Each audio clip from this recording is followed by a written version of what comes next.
John Fitzgerald Kennedy, do solemnly swear. I, John Fitzgerald Kennedy, do solemnly swear. That you will faithfully execute the office of President of the United States. That I will faithfully execute the office of President of the United States. And will, to the best of your ability. And will, to the best of my ability. Preserve, protect, and defend the Constitution of the United States. Preserve, protect, and defend the Constitution of the United States. So help you God. So help me God.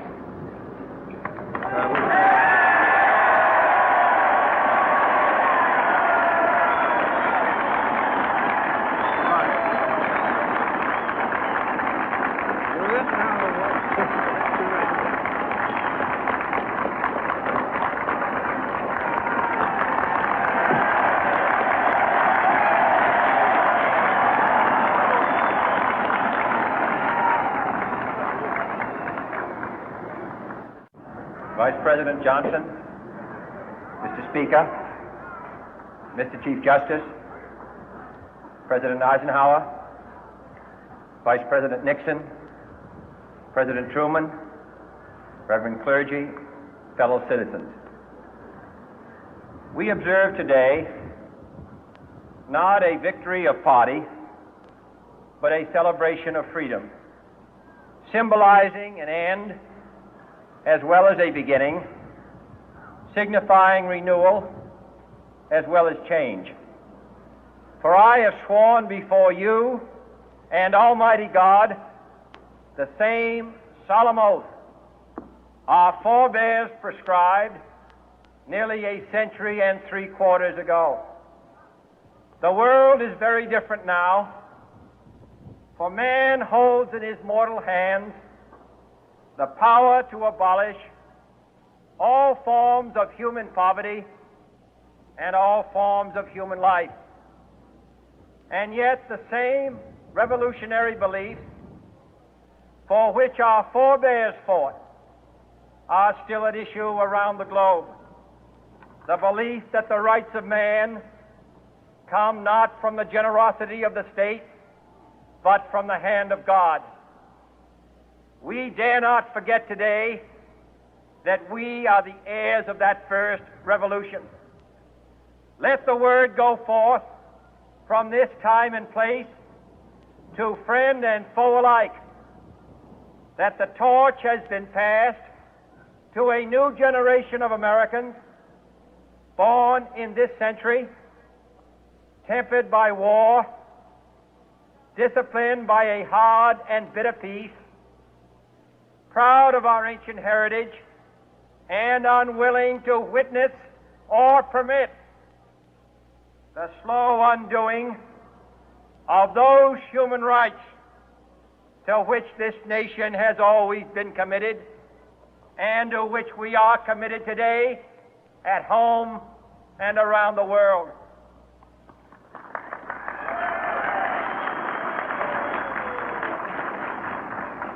Let every nation know, whether it wishes us well or ill, that we shall pay any price, bear any burden, meet any hardship, support any friend, oppose any foe to assure the survival and the success of liberty.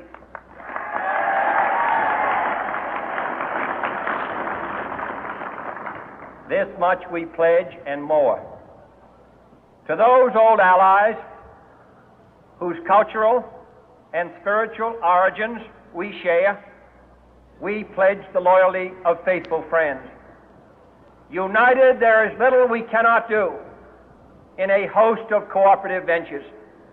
Divided, there is little we can do, for we dare not meet a powerful challenge at odds and split asunder. To those new states whom we welcome to the ranks of the free, we pledge our word that one form of colonial control shall not have passed away merely to be replaced by a far more iron tyranny. We shall not always expect to find them supporting our view, but we shall always hope to find them strongly supporting their own freedom, and to remember that in the past, those who foolishly sought power by riding the back of the tiger ended up inside.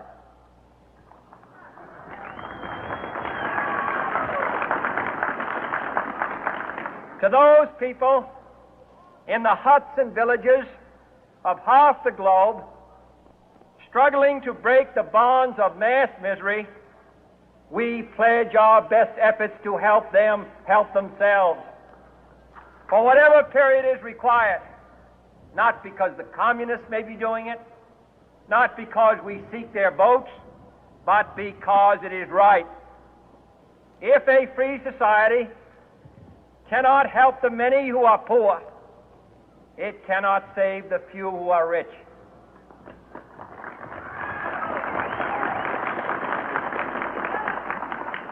To our sister republics south of our border, we offer a special pledge to convert our good words into good deeds, in a new alliance for progress, to assist free men and free governments in casting off the chains of poverty.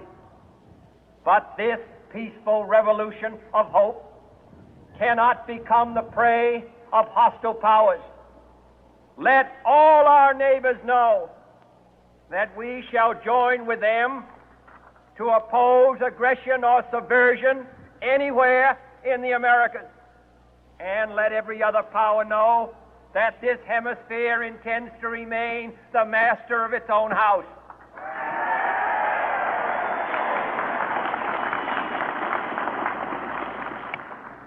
To that World Assembly of Sovereign States, the United Nations, our last best hope, in an age where the instruments of war have far outpaced the instruments of peace, we renew our pledge of support to prevent it from becoming merely a forum for invective, to strengthen its shield of the new and the weak, and to enlarge the area in which its writ may run. Finally, to those nations who would make themselves our adversary, we offer not a pledge, but a request that both sides begin anew the quest for peace. Before the dark powers of destruction, unleashed by science, engulf all humanity in planned or accidental self-destruction, we dare not tempt them with weakness, for only when our arms are sufficient beyond doubt can we be certain beyond doubt that they will never be employed. But neither can two great and powerful groups of nations take comfort from our present course, both sides overburdened by the cost of modern weapons, both rightly alarmed by the steady spread of the deadly atom, yet both racing to alter that uncertain balance of terror that stays the hand of mankind's final war. So let us begin anew, remembering on both sides that civility is not a sign of weakness, and sincerity is always subject to proof. Let us never negotiate out of fear, but let us never fear to negotiate.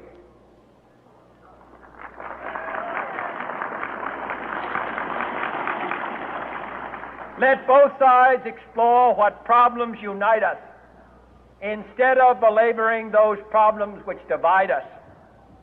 Let both sides, for the first time, formulate serious and precise proposals for the inspection and control of arms, and bring the absolute power to destroy other nations under the absolute control of all nations.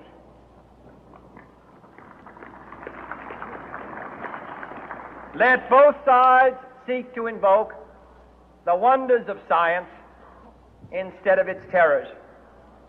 Together, let us explore the stars, conquer the deserts, eradicate disease, tap the ocean depth, and encourage the arts and commerce. Let both sides unite to heed in all corners of the earth the command of Isaiah to undo the heavy burden and let the oppressed go free. And if a beachhead of cooperation may push back the jungle of suspicion, let both sides join in creating a new endeavor, not a new balance of power, but a new world of law, where the strong are just and the weak secure and the peace preserved. All this will not be finished in the first 100 days, nor will it be finished in the first 1,000 days, nor in the life of this administration, nor even perhaps in our lifetime on this planet. But let us begin.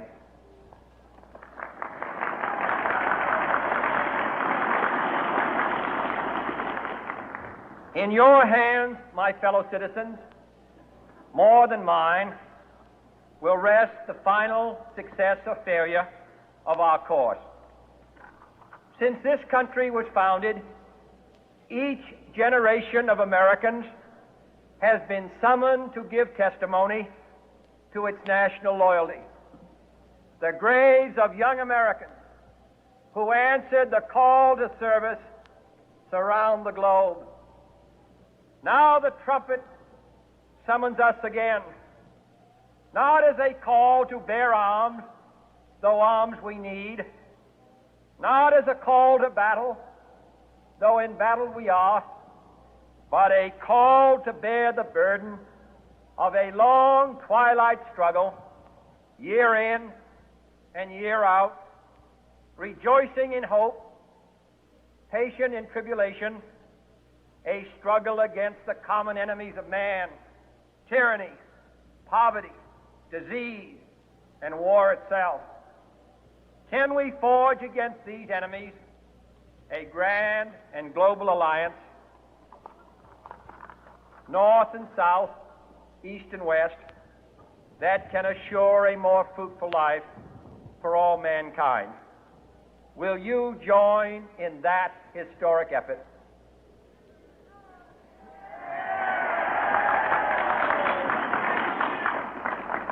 In the long history of the world, only a few generations have been granted the role of defending freedom in its hour of maximum danger. I do not shrink from this responsibility. I welcome it.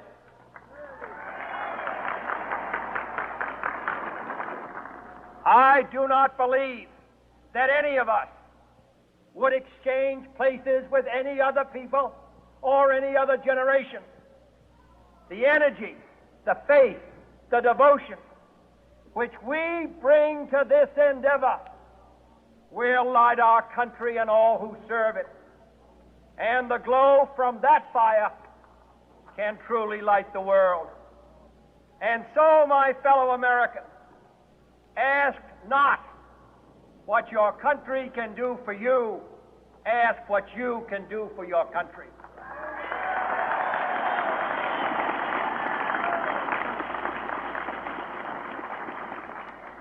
My fellow citizens of the world, ask not what America will do for you, but what together we can do for the freedom of man.